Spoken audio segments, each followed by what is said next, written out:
Kembali tim Cimat punya cerita dari Anto, pengalaman saat kuliah di kota Semarang. 15 tahun yang lalu, tatkala dia hendak pulang kuliah dari lokasi kampus yang berada di kawasan Sampangan, Semarang, dan seringkali dia melakukan kegiatan rutin itu, yakni mampir dulu untuk sekedar mencari hiburan.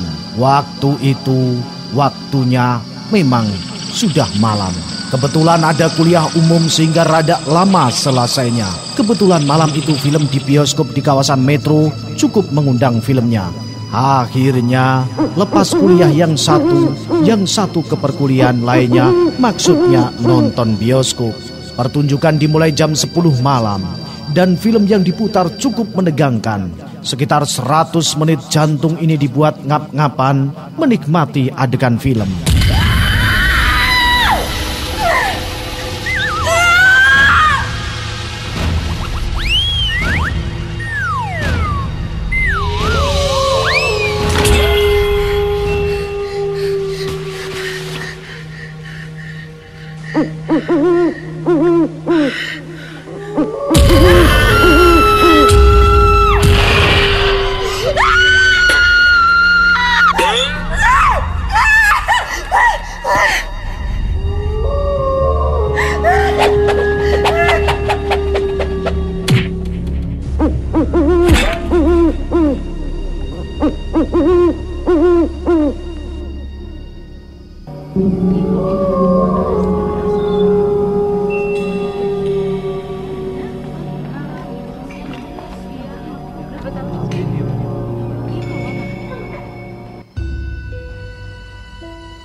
Kelar nonton, buru-buru ngejar omprengan alias angkutan umum pengganti di waktu malam.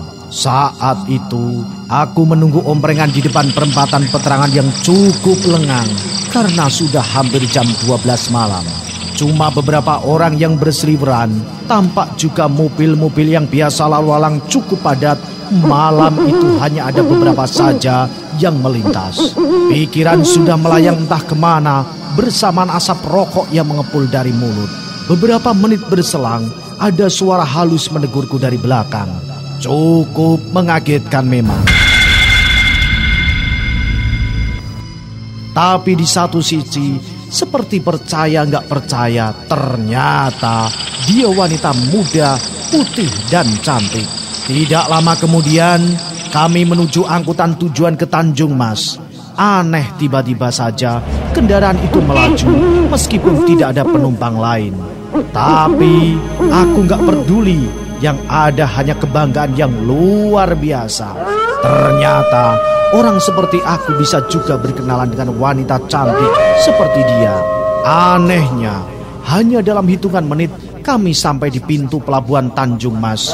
Sampailah kami berdua ke suatu tempat di mana di sana ada gardu listrik yang besar dan jalan masuk ke sebuah perkampungan yang sunyi. Dan kami pun akhirnya tiba di rumah si cantik itu. Tiba di rumah, aku disuguhi beberapa potong kue dan air minum. Tapi semuanya tak kuperdulikan karena mata, tangan, dan tatapan ini tak mau lepas darinya. Seperti tersadar aku beristighfar. Lantas aku segera pamit pulang, tapi si wanita cantik itu menahanku dengan keras. Tapi aku tak mau kalah. Dengan berbagai cara aku harus segera meninggalkan rumah itu. Terus menerus mulutku berkomat kamit mengucapkan asma Allah. Namun saat pulang aku menjadi kebingungan. Jalan yang tadi ternyata areal pertambakan dan semak belukar. Dan meski panik, aku terus beristighfar. Alhamdulillah ada suara adzan.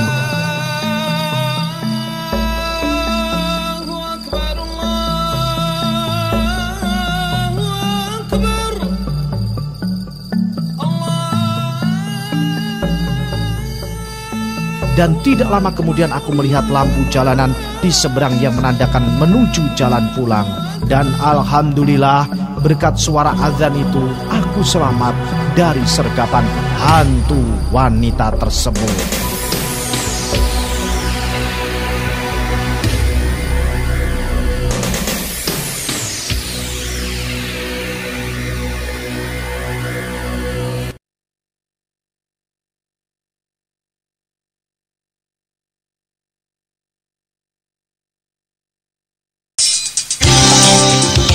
Dari Jalan Mongensiri 126 Bojonegoro, inilah 95 FM Istana Radio.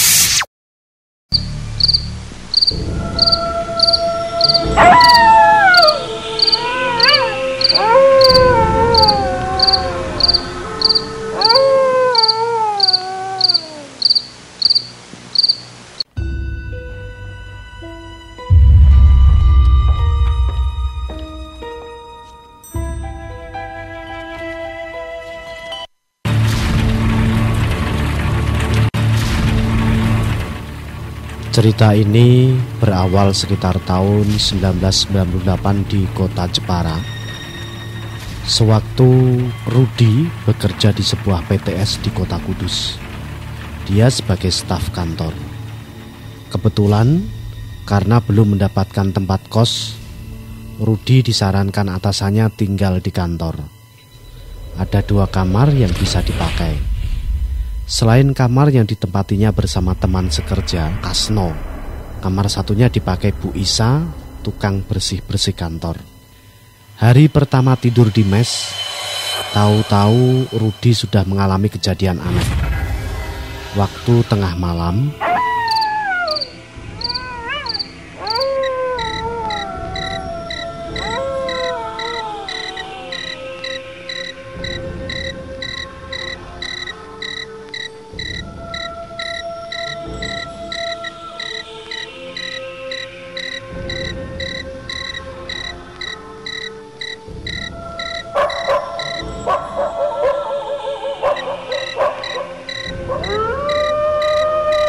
dia mendengar langkah kaki berat berjalan dan seperti berdiri di depan kamar.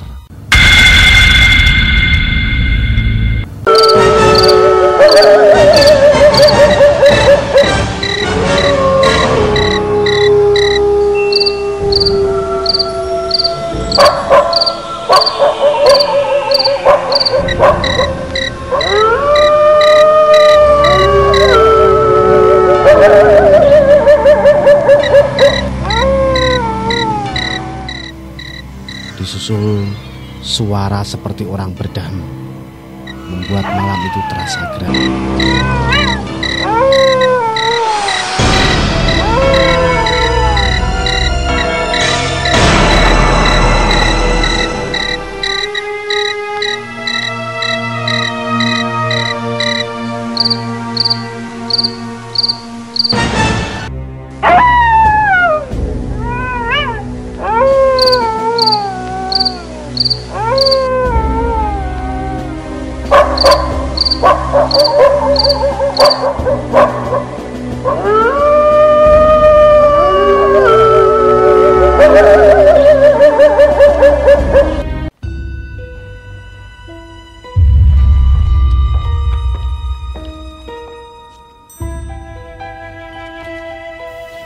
Pagi harinya, Ketika kejadian semalam ditanyakan Bu Isa dan Kasno, jawabannya ternyata pendek saja.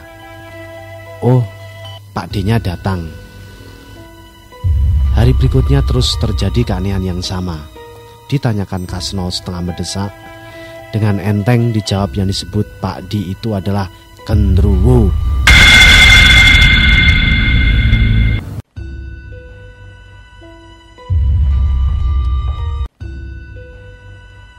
Spontan Rudi kaget mendengar nama genderuwo. Malam berikutnya, sekitar jam 2 pagi Rudi tidur di luar karena di dalam terasa panas. Waktu tidur dia diganggu suara besi dipukul-pukul.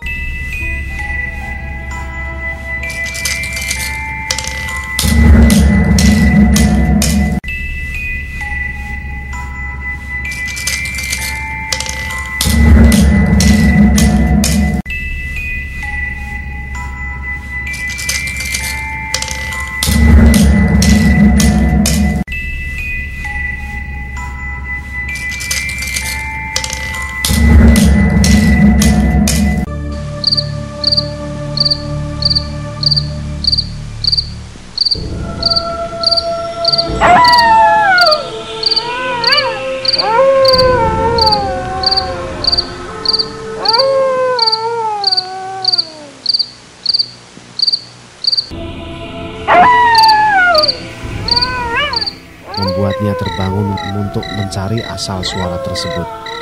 Sepertinya suara di lantai 2, sehingga dia menuju arah suara tersebut. Tepat di pojok ruang di bawah remang-remang lampu, dilihatnya sebentuk warna putih tegak sedang berdiri.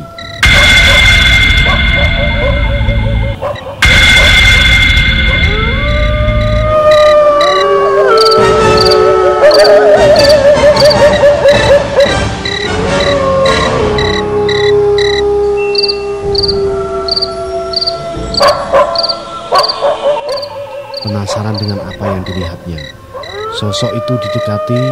Setelah jelas, Rudi langsung berjingkat. Sosok yang ada di hadapannya itu ternyata pocongan.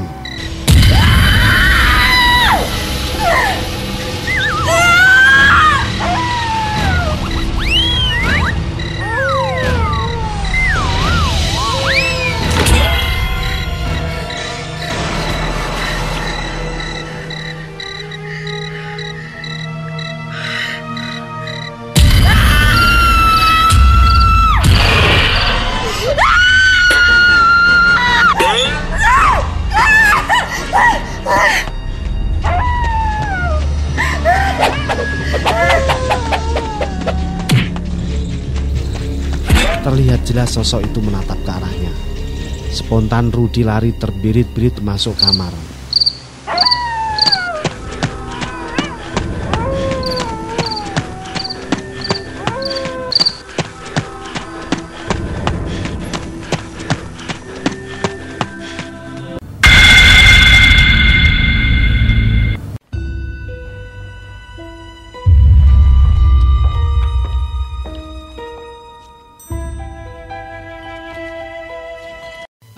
Jawaban tentang hantu-hantu yang tiap malam berkelana dalam kantor baru dapat ditemukan pada esok harinya.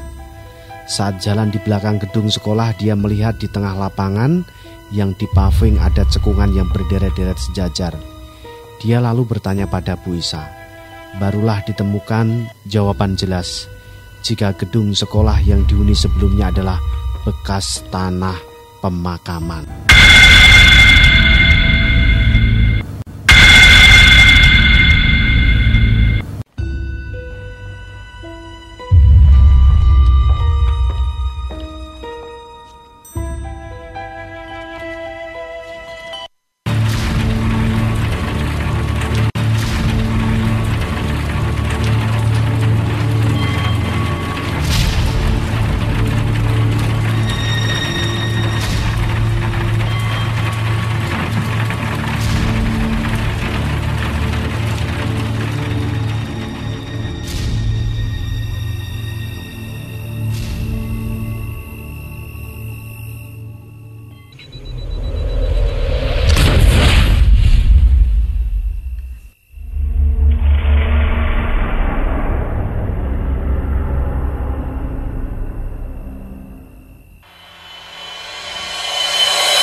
Cimahi.